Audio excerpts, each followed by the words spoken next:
is running in and out of rooms and looking for things your idea of a party, then boy, have I got a movie for you. We are talking Murder Room, also known as 11th Hour Cleaning. So, what is the story here? Well, it actually has a somewhat of an interesting premise, I'll give it that.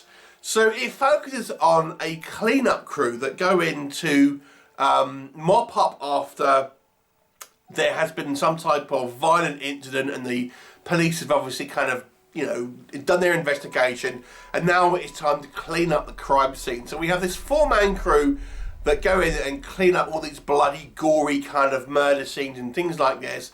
And they're hired on Christmas to do this one particular kind of job, which is particularly gruesome. A guy who has seemingly killed his family and then himself. But whilst they are there, they seem to be locked in this house by a supernatural presence that may have, you know, malicious intent towards them. Now, what'll happen? You'll have to watch the movie and find out. So, let's discuss Murder House.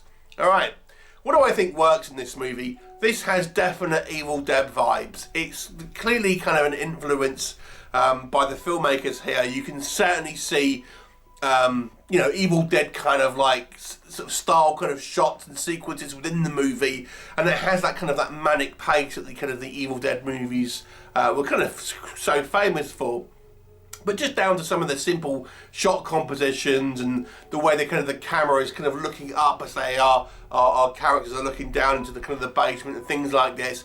It really does kind of like remind you of the filmmaking of kind of the Evil Dead. The story less so, but the kind of just the filmmaking kind of style.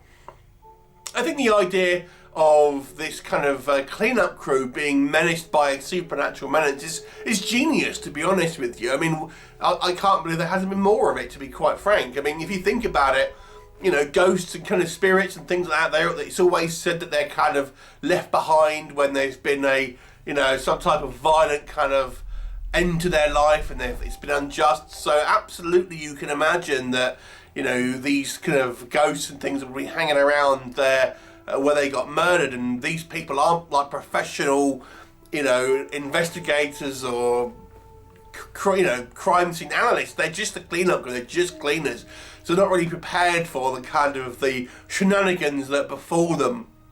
So I thought that setup was excellent. I also quite like the fact that we have a Nordic demon. Not that it really makes a lot of difference when it comes at the end of the day, but it just added this little extra thing. This kind of, they use these kind of runes and stuff like that. It's an extra little detail that I thought was not necessary, but it was kind of, again, it just added a little bit more flavour to the mix there. I thought the cast did a pretty good job. They all have great chemistry. I think the characters are kind of quite well defined, and we have an interesting dynamic with each of the four with every other kind of member of the group. And you know, they're essentially a couple, and then this one of the kind of the female of the couple, her brother is also one of the kind of the cleaners, and his ex-girlfriend. So there's an interesting dynamic between them, and the actors do, I think, a perfectly good job here of their you know, somewhat kind of like limited roles, if we're being honest, but they all do fine. I think there's no problems with any kind of clunky acting. There's some kind of reasonable kind of gore effects, not a huge amount, but when we do see kind of like some, you know, people getting killed, I think it's done with, you know, relatively kind of good gore effects and things like that. The movie's also very short. You know, it's only an hour and 10 minutes really, and that includes credits. Albeit there is a post kind of, or a, you know, mid-credit scene, I suppose. So it's a relatively kind of punchy movie, and it kind of gets in pretty quick. Doesn't going to keep you hanging on for too long, whilst the you know, obviously the proceedings going to get going. And it does have an element of kind of mystery about these people trying to kind of figure out what is going on and how they can possibly survive. What doesn't work is a lot of people running around in rooms, basically. That's kind of what it comes down to at the end of the day. This movie visually isn't particularly interesting.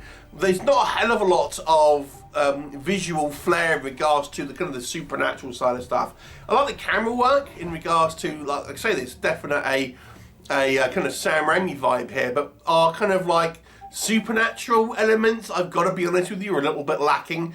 We see some kind of like ghostly kind of kids, and we see a kind of a CGI smoke monster, but I don't know, it was a little bit kind of lacking, if you ask me.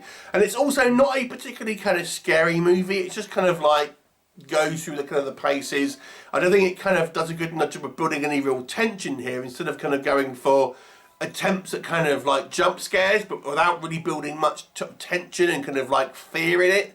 So you never really get the kind of the sense that of any kind of real foreboding in this movie. It's just kind of like, doors slammed, there's someone there. And it's kind of like, it's not a particularly scary movie in any particular kind of way, I would say. It's not especially gory. There's a couple of okay scenes that I think work well in regards to how the effects are used, but it's not a greatly gory film. I don't think the jump scares are particularly kind of scary. It doesn't really have a huge amount of kind of atmosphere, and the actual creature effects and kind of supernatural stuff when we do see it, there's a little bit kind of mediocre, shall we say. I have to say as well, there's some logic issues within the movie. It's one of these films where people don't turn on the lights, and there's clearly power there because we see them charging a phone. There's lights on the kind of the Christmas tree, but no one's kind of turning on the main kind of lights. They're using torches and things like that, or flashlights. They can't get out because the door won't open or something, but no one's like trying to smash a window or break down a door or things like that. So, you know, there's logic issues which I think if you're going to set this kind of sequence up where people are trapped in this kind of, you know, suburban house, we've got to see them try to get out with no avail, and I don't think there was enough really kind of there for that. You know, we just go, the door's not opening, we can't open the windows, we'll just resign to the fact that we can't get out of this house particularly. I don't think there's much in regards to actually real plot or surprises or anything like that. It's fairly a straightforward plot. It's nothing too kind of spectacular. That's not necessarily a bad thing. Sometimes, you know, a simple kind of like A to B movie is kind of all you need. It's fine. It's a serviceable plot, but it's not particularly kind of memorable in any type of way outside of, I think, as I say, the initial kind of idea here that these guys are crime scene, you know, cleanup crew. But I don't know if that kind of setup was truly kind of used to its fullest extent. I mean, they're trapped. Ultimately, they're trapped in a house, but they could have been breaking and entering. It didn't necessarily need to be because they were a crime scene cleanup crew and stuff like that. The actual reasons for the house was ultimately somewhat kind of arbitrary. So it's not a bad movie by any stretch of the imagination. I think it's relatively enjoyable. The cast to make it kind of quite watchable, to be honest, and its short running time makes that quite a punchy film. But it's certainly, I don't think, any memorable in any real kind of meaningful way. And it's not a particularly scary movie in any particular way either, and thus it becomes somewhat of an average kind of viewing experience. So you know what I'm going to go for? Yes, it's a 5 out of 10. A bang on kind of average movie. Not bad. You probably would watch it and kind of relatively enjoy it, but you'll never watch it again, and you probably won't remember it in a couple of days. 5 out of 10. Have you seen it? What did you think of it? Leave me a comment and I'll look forward to seeing you next time. Bye for now.